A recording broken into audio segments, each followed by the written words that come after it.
আমরা যেই বিশ্ববিদ্যালয় প্রশাসনকে যেই আমরা অভিযোগনামা দিয়েছিলাম তারই প্রেক্ষিতে আজকে বিশ্ববিদ্যালয় সে আলী হোসেন নামক সেই শিক্ষার্থীকে 6 মাসের বহিষ্কার করেছেন। এটি খুবই আমরা প্রশাসনকে সাধুবাদ জানাই। তবে একই সঙ্গে এটা যেন সিলেক্টিভ জাস্টিস না হয়, যে ঢাকা বিশ্ববিদ্যালয় এর আগেও আমরা অনেক দেখেছি যে অনেক শিক্ষার্থী নারী শিক্ষার্থীদেরকে বুলিং করেছে, রেফের হুমকি দিয়েছে, এবং বিশ্ববিদ্যালয়ের শিক্ষার্থী সেগুলো নিয়ে কোনো ব্যবস্থাপনা আমরা দেখিনি।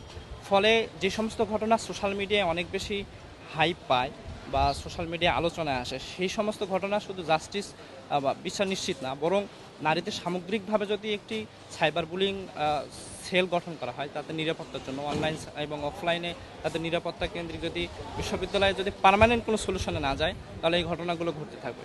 তা আমরা বিশ্ববিদ্যালয়ের কাছে আমরা প্রত্যাশা করছি, এবং আমাদের ডাকসুর যে ইশতেহার সেখানে আমরা বলছি যে যদি আমরা নির্বাচিত হয়ে আসতে পারি, নারীদের নিরাপত্তা কেন্দ্রিক আমাদের একটা সাইবার বুলিং আলাদা সেল থাকবে, যার মাধ্যমে নারীদের অফলাইন এবং অনলাইন আমরা নিরাপত্তা নিশ্চিতের জন্য কাজ করব। বিশ্ববিদ্যালয় আসলে কেরিয়ারকে ওইভাবে আমাদের ন্যাশনাল এবং বিশ্ববিদ্যালয় পলিসি আসলে শিক্ষার্থীদের যে কেরিয়ার, সেই কেরিয়ারকে নিয়ে ওইভাবে কনসার্ন না।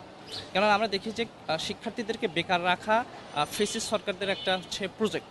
শিক্ষার্থীরা যখন বেকার থাকে তখন তাদের এই লেজুরবৃত্তি রাজনীতিতে তারা অনেক বেশি তারা এখানে কর্মী যোগান দিতে পারে। ফলে শিক্ষার্থীদেরকে যে বেকার রাখার এজেন্ডা, এটা একটা পলিটিক্যাল এজেন্ডা হিসাবে আমি মনে করব। এর মধ্য দিয়েও যে বিশ্ববিদ্যালয়ে এই সর্বশেষ সংস্করণের ভিতরে কেরিয়ার ডেভেলপমেন্ট একটা সম্পাদক পদ এখানে তৈরি করেছে, আমি সেখানে সাধুবাদ জানাই। যে জুলাই যে গণ অভ্যুত্থান, সেটা রুট কিন্তু ছিল যে একটা কর্মক্ষেত্রে স্পেসিফিক বৈষম্যের বিরুদ্ধে। এই বৈষম্য কর্মক্ষেত্রে এই বৈষম্যকে কেন্দ্র করে একটা একটা ছোট্ট আন্দোলন বিশাল আন্দোলনের রূপান্তরিত হলো এবং গণ অভ্যুত্থান হলো। কিন্তু এর পরবর্তীতেও আমরা দেখলাম যে অভ্যুত্থান পরবর্তী সময় আসলে পিএসসিতে সেই বিসিএসের কোনো ধরনের সংস্কার আমরা কিন্তু দেখতে পাইনি। ফলে কেরিয়ার নিয়ে এই দেশের যদি ন্যাশনাল পলিসি এবং ইউনিভার্সিটিতে যদি যে প্রশাসন আছে, অ্যাডমিনিস্ট্রেশন, তারা যদি কনসার্ন না হয়, আসলে খুব বেশি এখানে ফলপ্রসূ কোনো কাজ করা যাবে না।